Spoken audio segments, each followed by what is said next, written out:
Howdy folks, this is Deacon Parsons, and the topic of this video is why anybody would need an AR-15 with a large capacity magazine. Now, AR-15s are not my favorite rifle, as you might imagine.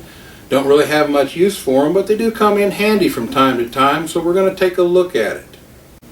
For the purposes of this video, we're going to set aside the question of why anybody should have to prove a need for what is a constitutional right, and we're also going to set aside the question of the hypocrisy of the people who want to chip away at all the rights they don't agree with, but can't even stand to listen to a reason for any restrictions on rights that they support, whether or not those rights are real or not. Okay, why am I setting aside these really very important points?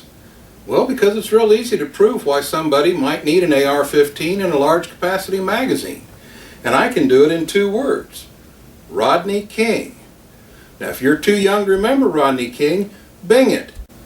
The 1992 Rodney King riots offer proof positive why everyday, average, normal people might decide that they need an AR-15 semi-automatic rifle with a large capacity magazine, commonly but erroneously referred to as an assault rifle. In a nutshell, a man named Rodney King was legally drunk. He had marijuana in his system. He was pulled over, arrested, resisted arrest, and was beaten. A man named George Holliday videotaped the event.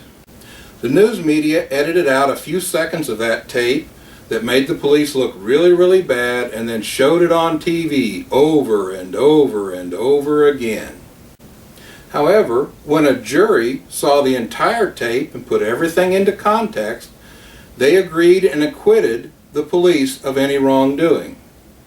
This triggered the Rodney King riots, and what happened during those riots is very telling for the subject at hand. Okay, what happened? Well, first of all, when the riots started, the police left. They abandoned the streets. They gave it over to the mob. It took the U.S. Marines and the U.S. military and the National Guard to restore order. Well, what happened to the city that was left to the mercy of the mob? 53 people died. Only 10 of those were shot by police or military. Over 2,300 people were injured, and there were over 7,000 fires. 3,100 businesses were damaged. All told, almost $1 billion in financial losses, except in Koreatown. The Korean merchants got together with their semi-automatic AR-15s and their semi-automatic AK-47s and their banana clips and their shotguns and their stubborn determination, and they defended their lives and property. The news media was rife with pictures of Korean merchants and their banana clips defending their businesses against the mob. But Reginald Denny didn't have a semi-automatic AR-15 or a banana clip. He was wearing the wrong color skin when he was driving his truck through town, was dragged from his truck by the mob, and beaten nearly to death. We know exactly who did it because that was also videotaped. Amazingly enough, those people were found not guilty of anything. So here's the reason why someone might need a semi-automatic rifle with a high-capacity magazine. Those people who didn't have guns and high-capacity magazines, who trusted the police to come and protect them, were killed, injured, robbed, and had their businesses burned down. Those people that had guns and high-capacity magazines were not killed, their businesses were not burned, when the police retreated and left the city to the mercy of the mob. Why might I decide I need a semi-automatic rifle with a high-capacity magazine? Well, have things got any better since 1992? Are people safer? And now I want to say something about the alleged high power of the AR-15 and these other assault rifle rounds.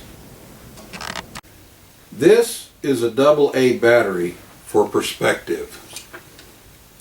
This is a .50 caliber Browning machine gun round. This has been in military service since 1921. It fires between a 600 and 800 grain projectile between 2,800 and 3,000 feet per second. It produces 13,000 to 15,000 foot-pounds of energy. It is currently used in heavy machine guns. It's also used in long-range sniper rifles. By any account, the .50 caliber Browning machine gun is a powerful round. This is a .30-06 round. It was in military service from 1906 to 1963. It fires 150 grain to 220 grain projectile between 2,500 and 2,900 feet per second, and it produces between 2,800 and 3,000 foot-pounds of energy. This is the cartridge that the United States military fought World War I, World War II, and Korea. This round was used in the light machine guns of the era. This round is a 5.56 NATO, currently chambered in the AR-15 and the M16 family of firearms. It's in military service from 1963 to present. In its military configuration, it fires a 62 to 63 grain bullet, 2,900 to 3,100 feet per second.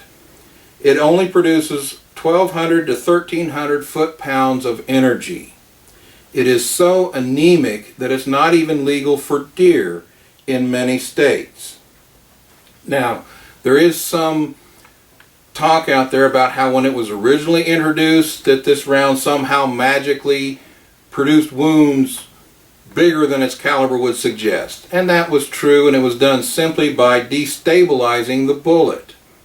Well, if you destabilize the bullet, then you can't hit anything because it's not stable. Once they made the bullet accurate, its efficacy went back down to the mouse gun caliber that it is. So remember, the next time someone tries to tell you that the AR-15 is a high-powered rifle, remind them that the 5.56 NATO is about 1/3 the cartridge that the .30-06 was and is. So basically, you got to fire 3 shots of this to throw the same amount of lead as this.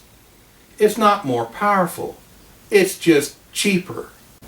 This is Deacon Parsons saying, love your maker, love your mate, do what's right because it's right, and devil take the hindmost, and hope we don't have to use these things for anything other than target practice to fix our country.